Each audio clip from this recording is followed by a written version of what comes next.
చెప్పండి అమ్మా, మీరేం చదువుకున్నారు? నేను ఇప్పుడు డిగ్రీ సెకండ్ ఇయర్ అన్న. Degree second year.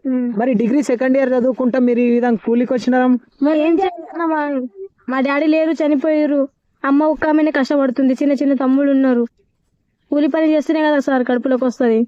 అదే మరి మరి ప్రభుత్వం ఏమన్నా మీకు స్పందించలేదా? ఏం స్పందించలేదు సార్. రైతు బీమా గానీ తర్వాత పింఛన్ గానీ ఏది రాదని చెప్పారు. ఏమి రావని ఏదని రాదు. ఎందుకు రాదని చెప్పినారమ్మా? ఎందుకు రాదు, మీ డాడీ సర్టిఫికేట్ ఇవ్వకుండానే చనిపోయారని చెప్పారు.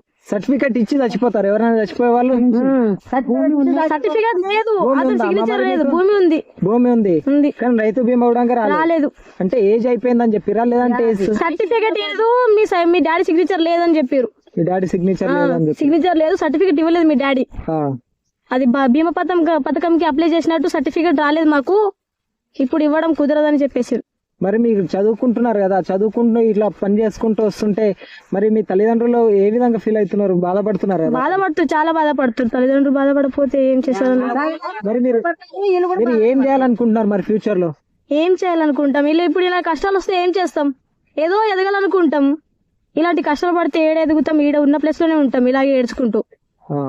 ఇప్పుడు మీ ఊర్లో గ్రామ సర్పంచ్ గానీ, పంచాయత్ సెక్రటరీ గానీ, తర్వాత ఎమ్మెల్యే దృష్టికి ఎవరైనా ఎమ్మెల్యేకి వెళ్ళినాం. రైతు బీమా పథకం కోసము ఎమ్మెల్యే దగ్గరికి వెళ్ళి కాళ్ళ మీద కూడా పడినాం. మరి ఎవరు స్పందించలేరా? ఆయన కూడా చెప్పిండు, ఆల్రెడీ అయితే చనిపోయిండు, చనిపోయినాక మీకు 5 లక్షలు కానీ ఆ రైతు బాధలు అలాంటివి ఇవ్వడం కుదరదు అని చెప్పిండు. వెళ్ళినాం, మీ ఫ్యామిలీ మొత్తం వెళ్ళినాం. మా డాడీ చనిపోయిన నెక్స్ట్ డేనే వెళ్ళినాం, మొత్తం ఫ్యామిలీ మొత్తం వెళ్ళినాము. ఆయన కూడా రాదని చెప్పిండు. ఆయన కాళ్ళ మీద కూడా పడినాం మేము 4 మెంబర్స్, మా మమ్మీ అండ్ మా తమ్ముడు. ఆయన చనిపోయిండు సార్, మరి మేము ఉన్న వాళ్ళకైనా మాకేదైనా ఒక ఉపాధి చూపించండి అని అడిగారా మీరు?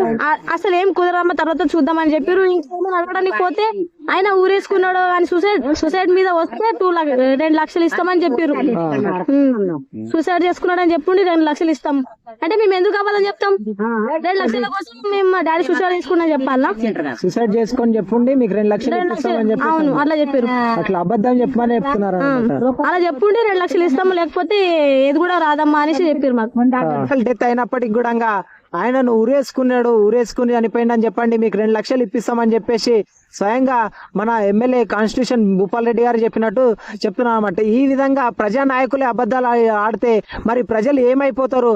ప్రజలు చూసుకునవచ్చు, పూర్తి స్థాయిలో కూడా నిరాశ చెందున్నారు. అటు ఉద్యోగాలు వస్తలేవు, పింఛన్లు కూడా కరెక్ట్ ఏజ్ లో ఇస్తలేరు, రైతు బీమా చనిపోయిన వాళ్ళకి రైతు బీమాలు కూడా ఇప్పటికీ వస్తలేవన్న కోపాల్లో అయితే ప్రజలు ఉన్నారన్నమాట. ఈ విధంగా గవర్నమెంట్ ఉంటే మరి ప్రజలు ఏ విధంగా కష్టపడి బ్రతకాల?